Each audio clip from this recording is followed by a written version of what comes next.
Hello friends, Shreya software services में आपका स्वागत है। प्रीवियस वीडियो में हमने देखा कि किस तरह से शोरूम की वर्किंग होती है, किस तरह से सेल की प्रोसेस होती है, पेमेंट और रिसीट्स होते हैं और उनकी आगे क्या प्रोसेस होती है। उससे आपको ये आइडिया तो आ ही गया होगा कि किसी भी इलेक्ट्रॉनिक शोरूम में किस तरह के काम चलते हैं, किस तरह से काम होता है। अब देखते हैं ये वीडियो में कि किस तरह से शोरूम प्रॉफिट कमाता है, किस तरह से उनके गणित होते हैं प्रॉफिटेबिलिटी के, उनके प्रॉफिट के रिसोर्सेस क्या क्या होते हैं। क्योंकि शॉप इजी को समझने के लिए, शॉप इजी सॉफ्टवेयर को समझने के लिए, शॉप इजी ईआरपी को समझने के लिए हमें इस गणित को, इस कैलकुलेशन को समझना बहुत ज़रूरी है। क्योंकि इसीलिए शॉप इजी सॉफ्टवेयर कस्टमर्स खरीदते हैं।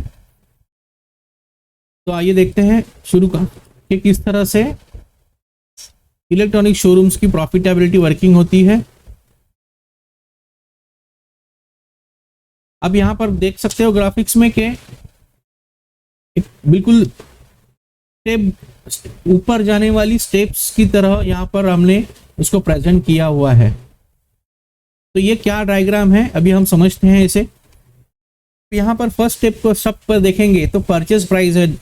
ये पूरा पेज जो है वो आप ये समझिए कि एक सीरियल नंबर है, एक सिंगल सीरियल नंबर है, एक सिंगल प्रोडक्ट है। और यहां पर उसकी परचेस प्राइस है 70,000 रुपीज।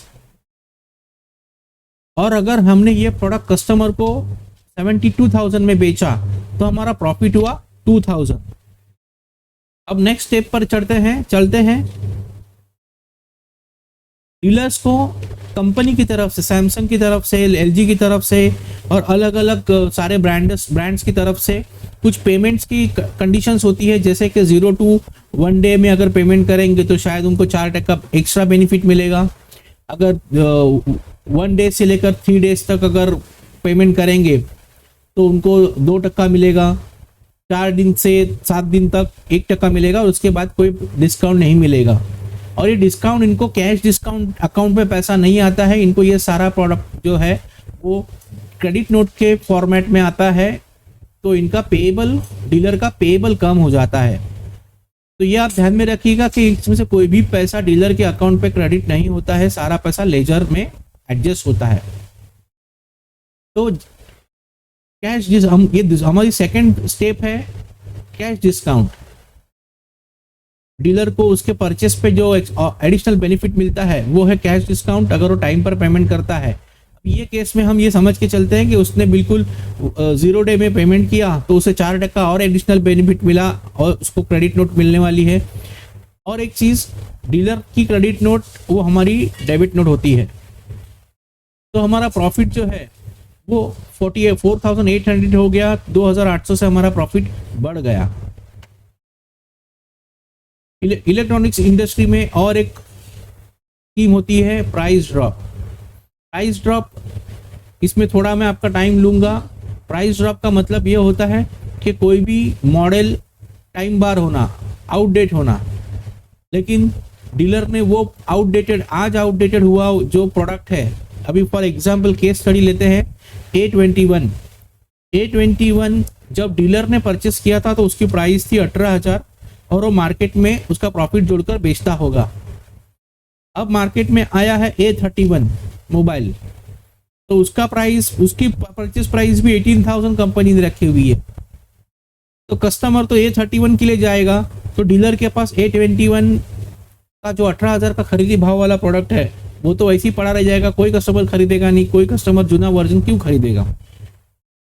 तो डीलर को ये उसका स्टॉक बेचना आसान होना चाहिए, इसके लिए कंपनी की तरफ से प्राइस ड्रॉप स्कीम आती है। जितना भी स्टॉक है वो स्टॉक के ऊपर कंपनी 3,000, 4,000, 5,000 जो भी उनका गणित होगा वो उतना पैसा माइनस कर देती है। मतलब 18,000 A21 जो डीलर को जो परचेस के टाइम पे 18,000 में पड़ा था वो अभी शायद उसको 14,000 में पड़े या 12,000 में पड़ेगा।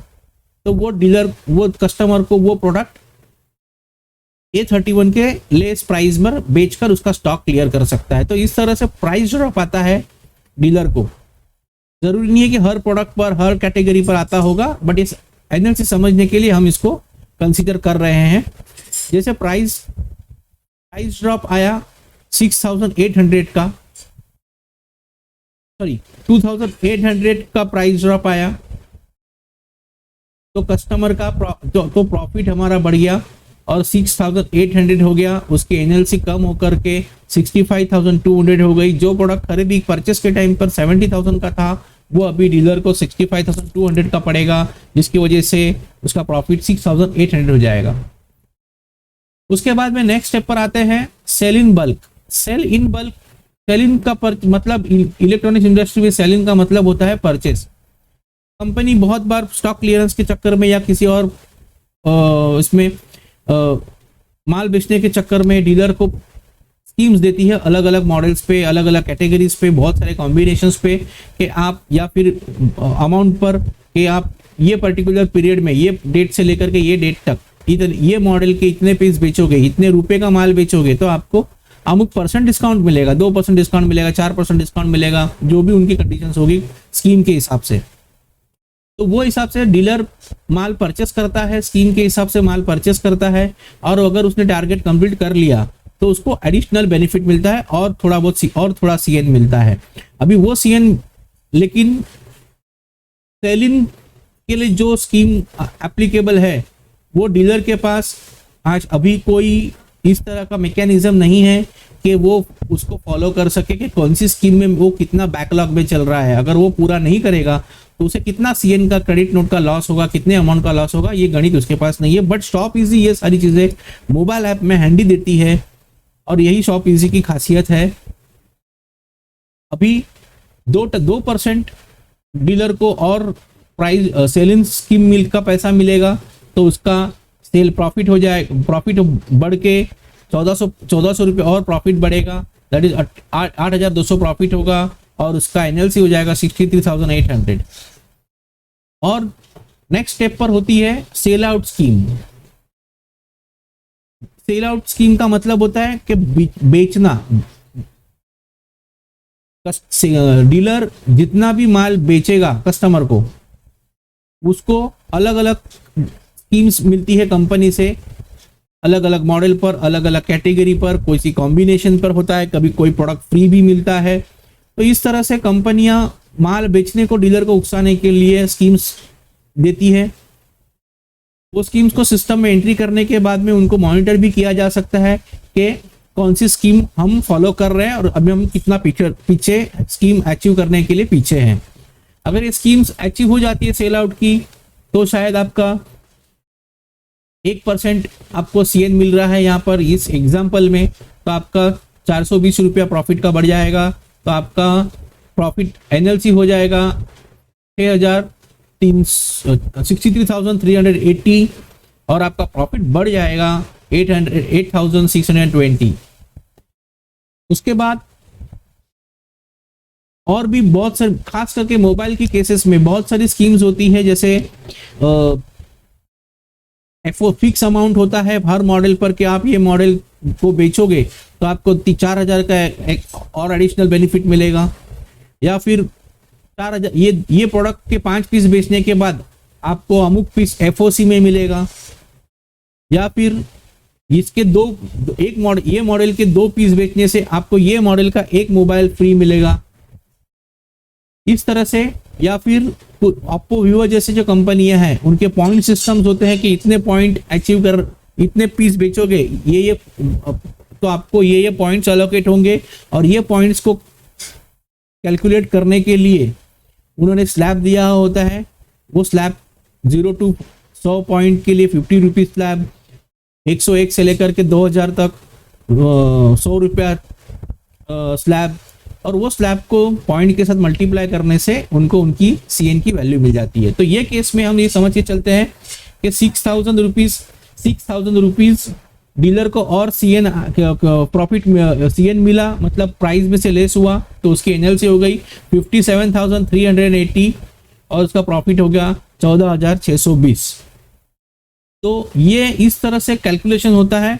और मैं आपको ये बता दूं कि ये सारी स्कीम एक ही सीरियल नंबर पर अप्लाई होगी ऐसा जरूरी नहीं है, बट इतनी सारी प्रोसेसेस जो होती है।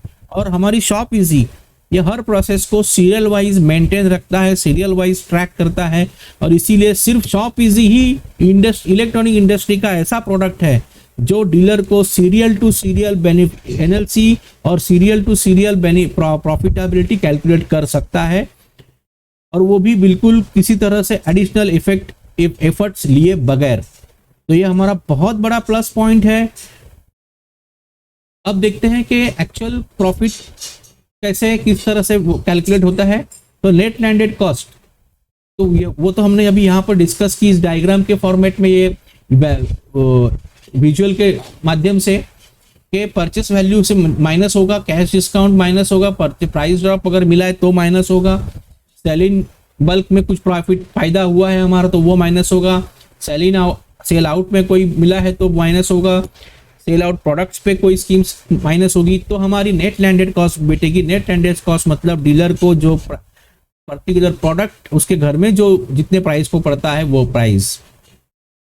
अभी वो प्रोडक्ट बेचने के बाद में 72,000 में यहाँ बेचा था, तो बेचने के बाद में सिर्फ एनएलसी माइनस नहीं होगी, तो उसके उस प्राइस में से सबसे पहले अगर ये कोई भी प्रोडक्ट अगर 50,000 में बेचा गया है तो उसमें से पहले डीबीडी माइनस होगा। अगर डीबीडी कस्टमर ने बेयर किया होगा तो माइनस नहीं होगा, लेकिन अगर डीलर ने बेयर किया होगा तो वो माइनस होगा।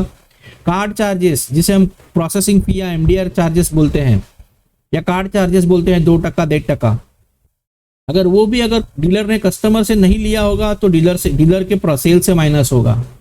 इंस्टॉलेशन के एक्सपेंसेस भी डीलर के प्राइस से माइनस होंगी। डिस्काउंट्स अगर उसने और कुछ एडिशनल डिस्काउंट्स दिए हैं वो भी माइनस होंगे।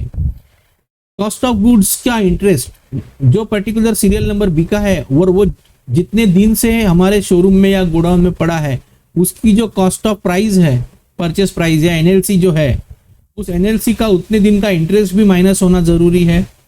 उसके बाद में जो डीलर ने एक्सचेंज में आपसे प्रोडक्ट लिया है कस्टमर से, वो अगर 2,000 में लिया है और बंगाल वाले को 1,000 में बेचा है तो 1,000 का लॉस है, तो वो भी माइनस होना चाहिए। ओवरहेड्स, अगर ये पर्टिकुलर प्रोडक्ट शोरूम पर अगर 30 या 60 दिन से 50 दिन से 90 दिन से पड़ा हुआ है तो लाइट और वो सारे ओवरहेड्स जो है वो भी उससे माइनस होने चाहिए। ऑफकोर्स उसका कोई कैलकुलेशन है।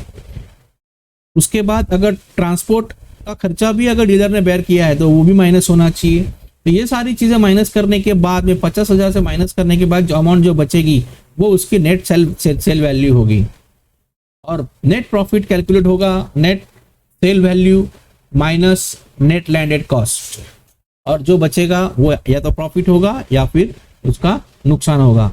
तो फ्रेंड्स, इस तरह से शॉप इजी बिल्कुल अपने आप में एक यूनिक प्रोडक्ट है। इस तरह का सिर्फ इलेक्ट्रॉनिक्स के शोरूम्स की प्रोसेस को स्पेसिफिकली हैंडल करने वाला ये इकलौता सॉफ्टवेयर है, और इसकी सारी एक्चुअल वर्किंग सॉफ्टवेयर में किस तरह से होती है वो ट्रेनिंग वीडियोस में दी गई है। तो थैंक यू वेरी मच।